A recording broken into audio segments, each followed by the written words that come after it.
The topic is shaking the tree of life, which is pretty consistent. I've been working with this topic in different ways for quite a while.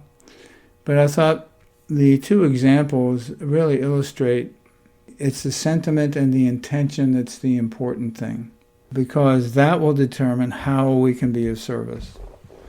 Now, in general, I'm really slow about stuff in general. A good idea will come up, and I'll think about it, and then I'll not think about it, and I'll think about it, and not think about it, and talk about it, and then think about it, and not do anything. And it takes a while. It took me a while to do the Sunday thing because I was going, I don't know. So I'm just slow in that way. So, in other words, that's just to say that if the desire to do something about what's going on in the world, something that you find you want to make a contribution somehow, it may come slowly. It may not come as a flash of lightning, and it usually comes quietly. There's a little, that sounds like a good idea, and you go to a book signing or something, and something happens. Stuff just happens and unfolds. So yeah, the intention is the important thing, and to maintain the intention is an important thing, because when we do that, stuff kind of comes about, kind of happens. And so I thought today, to illustrate this, two very different people, the late Pope Francis and Julia Butterfly. And I've mentioned her before. It's been a long time, so anyway, for those of you who don't know, Julia Butterfly lived for over 2 years in a 1,000-foot sequoia in California. So she built a tree house way up there, and because the local logging company was going to cut it down, plus a lot of other 1,000-year-old sequoias, right? She just said no. Not going to happen. So she built this these platforms up there, and she lived up there for almost 2 years, 750 days or whatever it was. And they finally brought the logging company to the table, and they said that they wouldn't clear cut for 200 feet around that particular tree. And they agreed to institute some practices that were ecologically sound to help replace the trees that they would be taking. So she made a huge contribution. Now, and then Pope Francis, I was really surprised. I heard about this recently, and I've mentioned it before in session, but I was really surprised how forward-thinking that is of him. Number one, I don't know that the Pope has ever made a talk on, sort of public, non-denominational media. But one of the things he said really impressed me. I mean, first of all, he talks a lot about caring for the planet and for each other. But he said that politics is the highest form of compassion.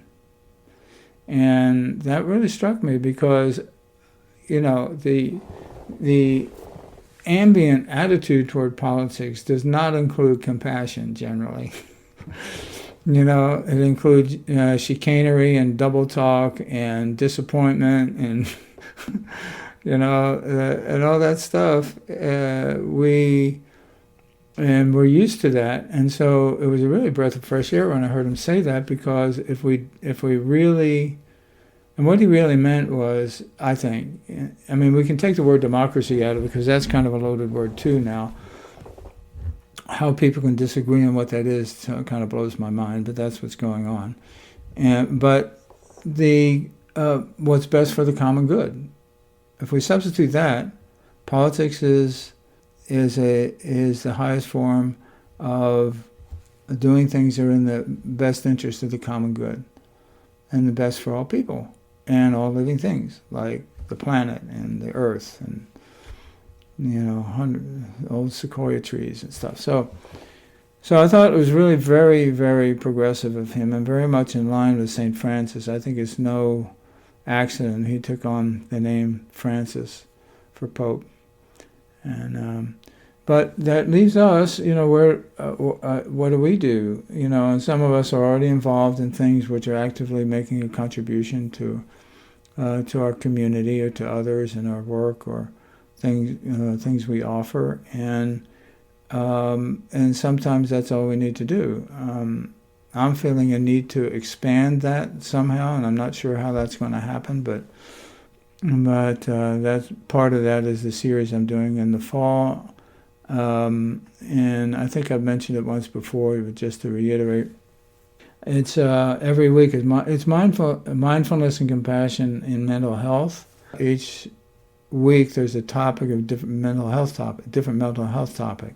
So you start with anxiety and depression because those are the most common, and then addictions and narcissism and eating disorders and bipolar disorder and so on and so forth. And I thought, well, I'll just do a few. Well, it turned out to be 16, so I don't know if I'll do all 16. But the difference is it's based in research. In other words, I do some of the research on mindfulness and compassion that have been done on those particular topics and pick out studies that really highlight what's really going on in our brains when we're practicing mindfulness and compassion, and how we can better understand the interior experience, but then also understand more about how great an effect this can have in our lives and the lives of people around us. And so I'm really looking forward to that, and that's what I was late getting all this posted because I needed to finish that. I was 2 weeks late getting all this stuff to the gals doing my website, so I wanted to get that done this week and finish up. I've submitted the first 4, and she's going to start on that. And when we do the compassion exercises in particular, we direct our compassion in one of 3 modes, either giving compassion to others, receiving compassion from others, or to ourselves. And MSC, mindful self-compassion, obviously giving compassion to ourselves. And as I've said before, when we're generating compassion in either of those 3 directions, they're being enriched in all 3 directions. But if we're denying ourselves compassion in any one of those directions, we're denying ourselves in all directions. And so so that's why I like to start out with a self-compassion exercise and then step from there into other kind of direct applications. So that's kind of what we're going to do today, because I find that the people whose consciences are in good order, like everybody on this and on this session, it's really hard to watch all this stuff happen. I practice equanimity because I listen to the news, just a 5-minute news report at NPR. I go, oh my God. It's like every day. It's like, can't we see what's happening? That kind of thing. And then I go, okay, am I going to respond like that, or am I going to respond with compassion? So I'm practicing while I'm listening to the news, so that I don't fall into shame and blame and criticism kind of thing, because I realize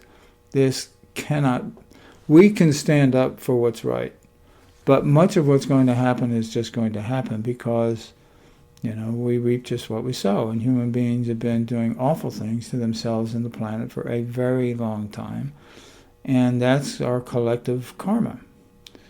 But there's a lot of stuff we can do in the meantime to mitigate the effects of that for ourselves and others, and make contributions to others' well-being in whatever way we can.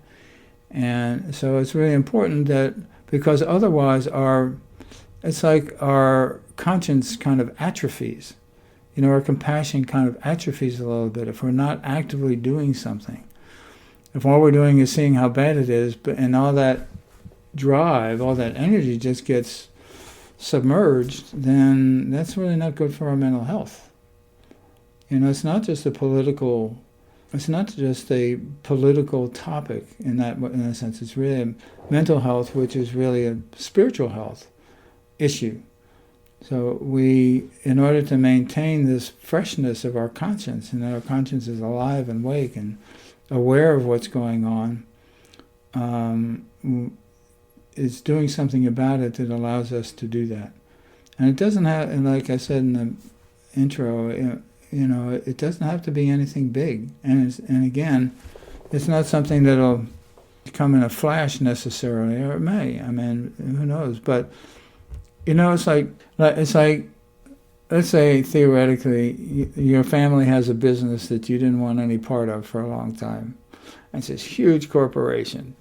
And you decide you like what they do, they change their products and stuff, you want to help out. So you go to mom or dad, whoever's running, and say, hey, look, I'd like to help. You need any help down there? That's it.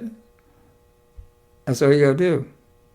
Because what they'll say is, yeah, we need somebody to sweep the floor. Okay, sounds good. I'll show up on Monday, 7 a.m. Because sometimes if we don't know what to do, we just ask, how can I help? Period. I mean, it's real simple. Keep it really, really simple. And that's kind of that's why I chose these topics and these two wonderful human beings that Julia. And if you read her biography on Wikipedia, I didn't know this about her till I read that. Before she became an activist, she was in a near-fatal car crash. And the steering wheel went into her brain. So it took her a year to get all of her faculties back. In a very real sense, she was remade. Right? And I find that a lot of times people of great compassion or whatever have undergone some kind of enormous trauma. I think I mentioned last week or the week before Dick Schwartz, who created IFS systems. I just found out recently he underwent terrible, real awful childhood trauma. That's one of the things that's helped him develop the system that he has. Because when that trauma happens, it goes to parts of us that we can't really access otherwise. When we're affected or traumatized or injured, then those places are illuminated. There's a lot of pain coming from it, but in the resolution of the pain that we begin to consciously and peacefully access those parts of our psyche, parts of our being. The action that we take doesn't really matter what it is, and because as we've talked about before, I really believe in the concept of resonance. We talk a lot about action and activity and all that. There was a fellow who he's a friend of mine. He converted to Catholicism late in life, and he was an alcoholic. He worked for the Pentagon, top secret. And I said, okay. And anyway, he said, well, how do you like to help alcoholics? Like you go to hospitals or whatever? He said, no, I get on my best clothes and I go for a walk. He said, I go for a walk on Skid Row. That's what I do. And that always impressed me, because if he doesn't embody the message, there's no point talking to anybody. And he radiated recovery. Because he was a bad alcoholic. I mean, when we do that, things seem to change, and I've talked about it a couple of times, and this is something you might want to try as an experiment. If you're in traffic, I don't know that anybody likes traffic. I find that there are a few people who are completely immune to it, very few. But if you're in traffic and everybody seems all wired up and people changing lanes, and is to just sit and be really, really calm and think about everything that's going on. I mean, just be aware of what's going on in the traffic, and just send out, resonate calmness and peace of mind, because what difference does it make? You're not going to, you're 50th in line for the red light. I mean, you might as well just wait and have a good time waiting. I don't know if it really does have an effect on it, but it seems to have an effect when I've done that. I think in terms of resonance, yes, we have to talk and we have to act and all that, but the resonance is also really important. And that's one of the things that will draw to us the things, the kinds of contributions, the form of the contributions that we can make. I guess I'm done flapping my gums, so we might as well start practice. So if you would, find a comfortable position, and we're going to do, as usual, a mindfulness practice first and then move into the compassion practice. And we'll begin.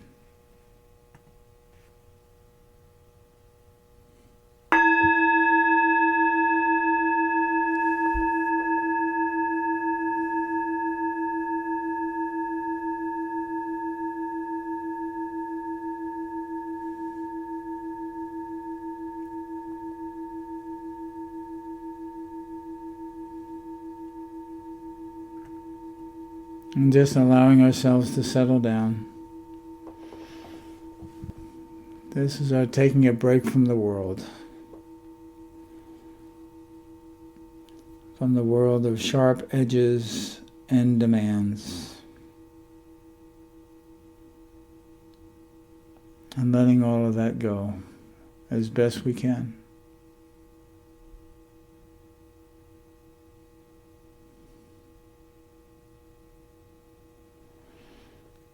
And just settling into the body or the breath, whichever you prefer. And with the body, noticing the stillness of the body. No matter where our mind is, our body is just right here, in the present moment. And if you're working with the breath, just noticing that we don't have to do anything to breathe. The body breathes all by itself. And how easy it is. Breathing in and breathing out. Moment by moment.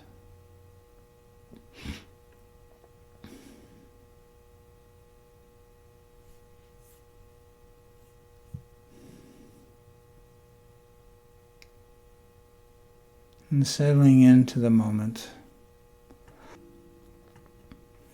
being present as best we can.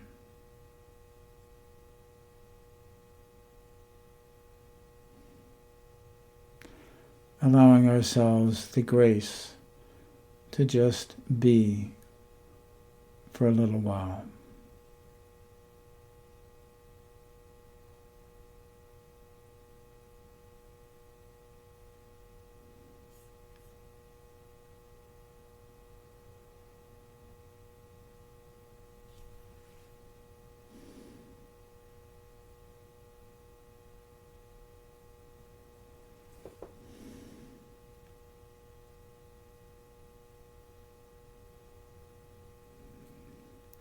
And noticing the breath settles and our body settles. Maybe noticing the points of contact with the chair or the floor.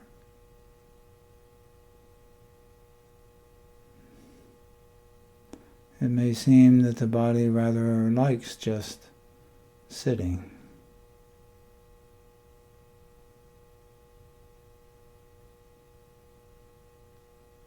And whenever thoughts or emotions arise, just recognizing that they have arisen and withdrawing our awareness from them and returning to the present moment.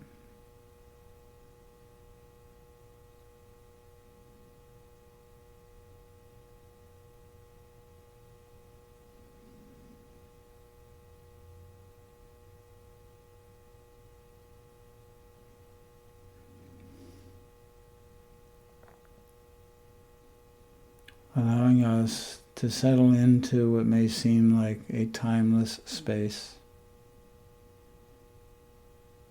Because when we're in the present moment, fully, the past and the future do not enter.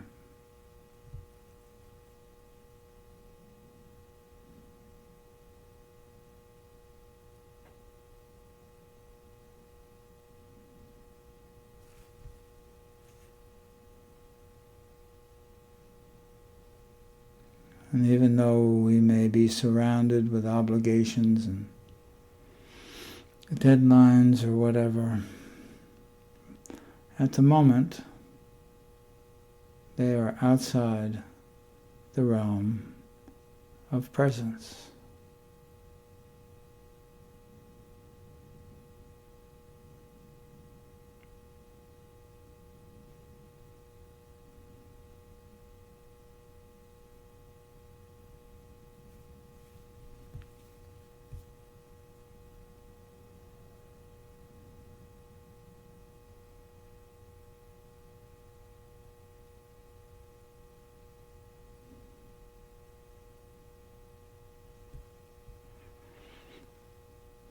And if you notice any tension in the breath or the body, allowing it to just drain away.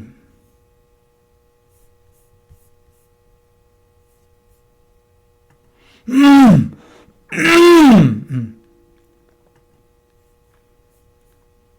resting in this space of equanimity.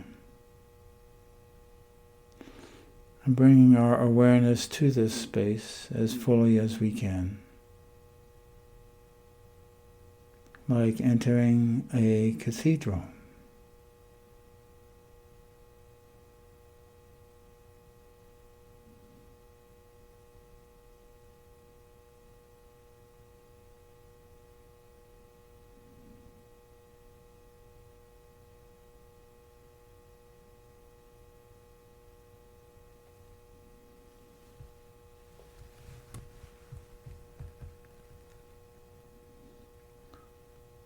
And just observing.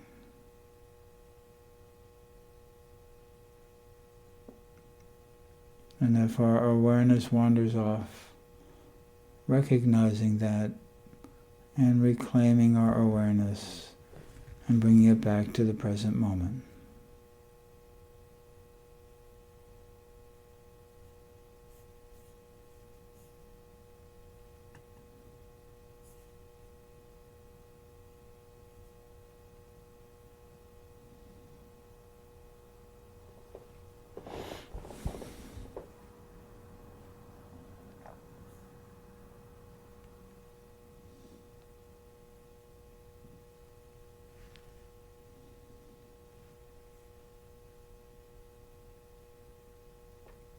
And now into this space,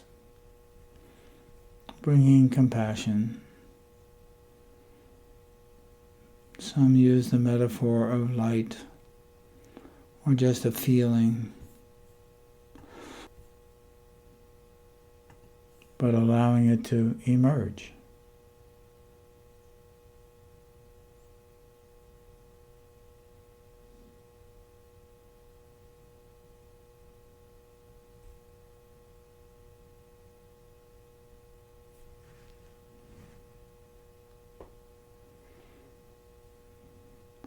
And it may come as a feeling of warmth or lightness or light itself.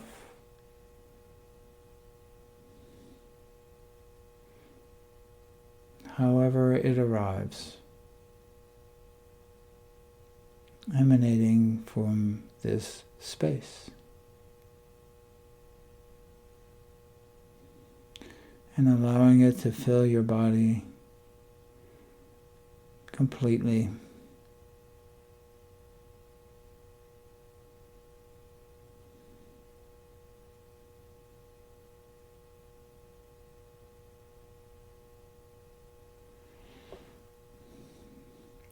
And every place and aspect of the body, no matter how small, filling it up.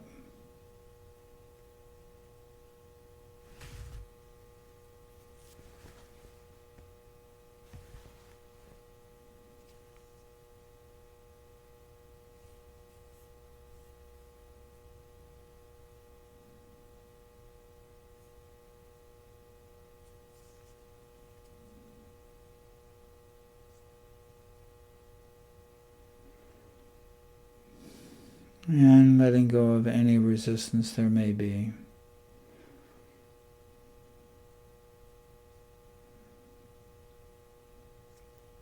As because the presence of compassion sometimes can be challenging.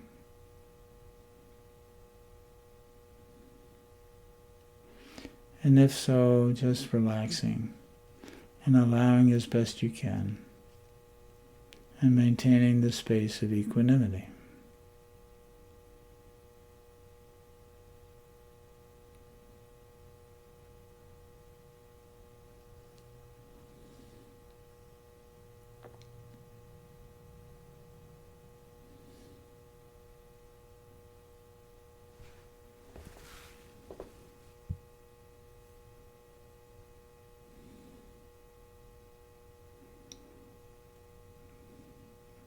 And with this fullness of compassion, bringing to mind a person or a country or a principle,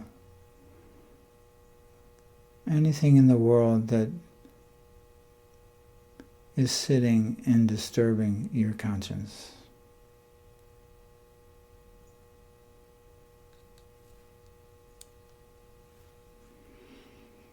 And bringing that person or situation or principle clearly to mind. Invoking its presence, if you will, in your mind.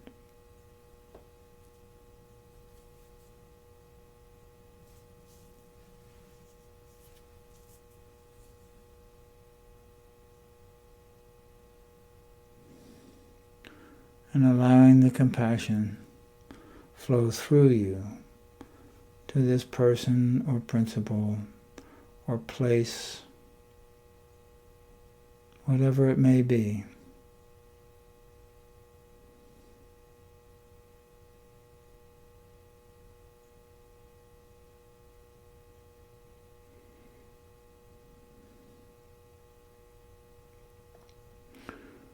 And allowing the heart to remain open, through which the compassion flows.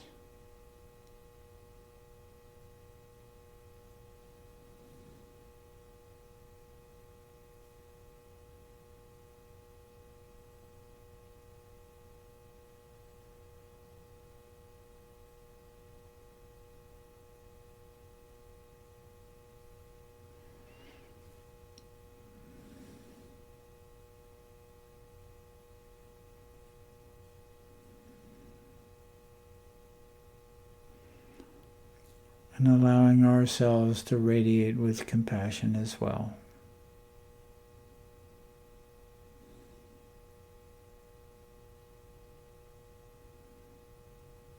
As well as sending it out to the parts of the world that we feel need it most.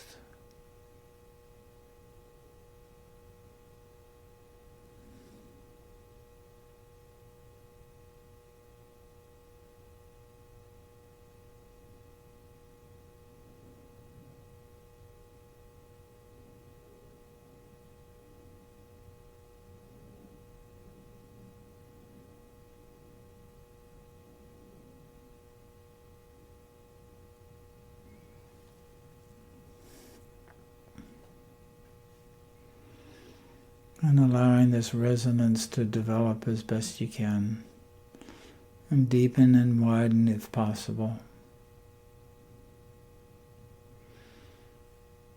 Knowing that it's unconditional, in a sense, we're not trying to change anything per se, or manipulate or induce one thing or another. That's compassion's work.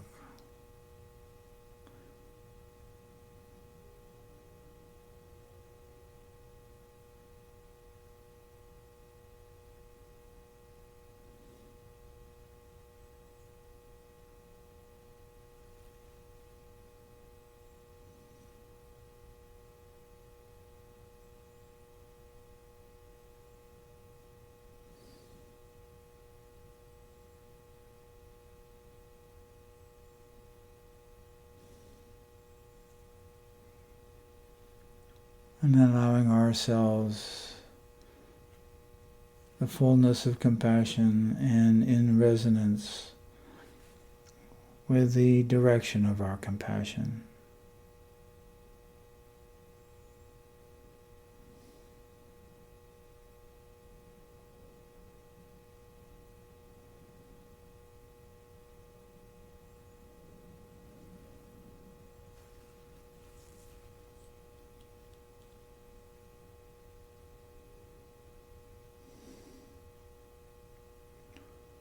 And perhaps coming to see compassion as a force of its own. And we are just the conduit.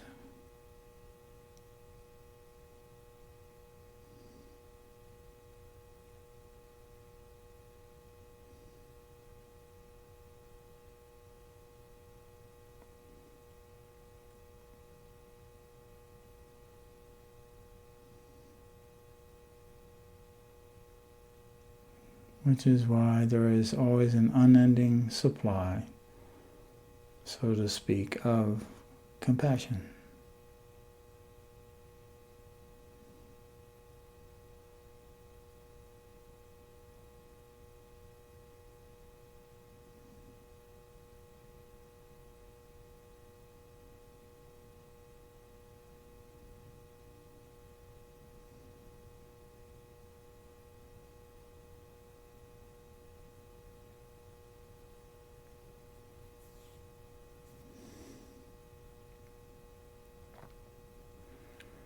And perhaps getting a sense that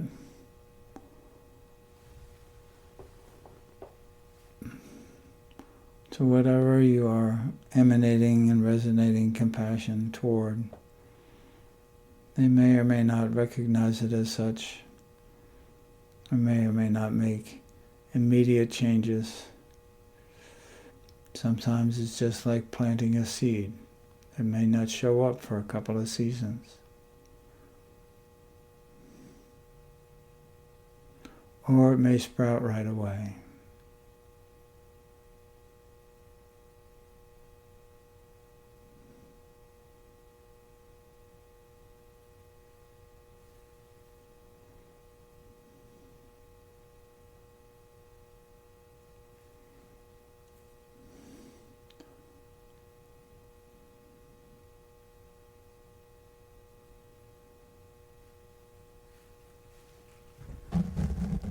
And that perhaps realizing that compassion never fails. It may take time, but it never fails.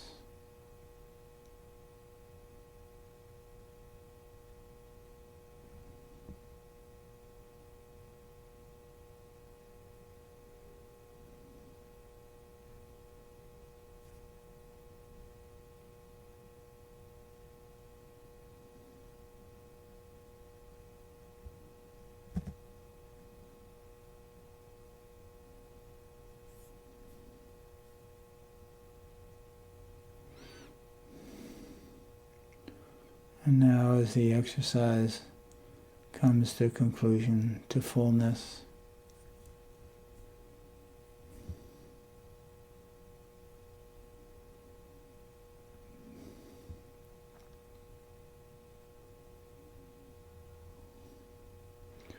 allowing ourselves to absorb this experience as best we can.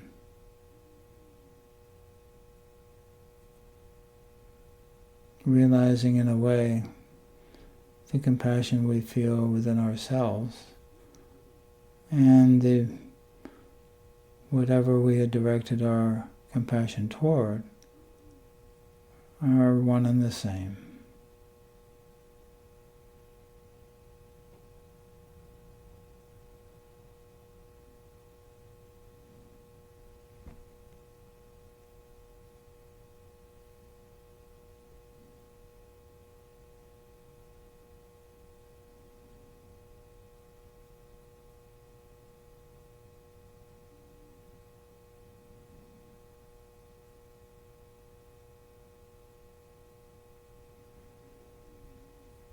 And now allowing us to rest in equanimity again, allowing the process to fade into light. And sitting once again in a state of equanimity, just being present, absorbing the experience as best we can, like a sponge absorbs water, so that in the moment when the bell rings again, we can bring this with us as we go about our day.